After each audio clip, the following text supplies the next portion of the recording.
成功箍暈啊！山聰石住上玩求分，衰咗。一句 love equal to money 啊，兩個就咁玩完啦。分手之後，超雲出走英國，仲嗌唔舒服喎。山聰收到風就立行晒架撐啦。阿秋 K 飛去箍煲。雖然之前有錢銀拗撬，但一輪攻勢悉心照料，用咗幾日之後超雲就轉態啦，掂晒鎮山漢子歸位 ，Softman 如有神力，仲打蛇隨棍上求埋分添。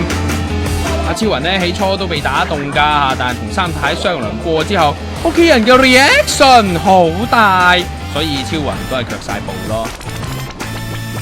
阿三太仲落咗呢個12道金牌，叫阿超雲翻嚟，最快下個禮拜就到啊。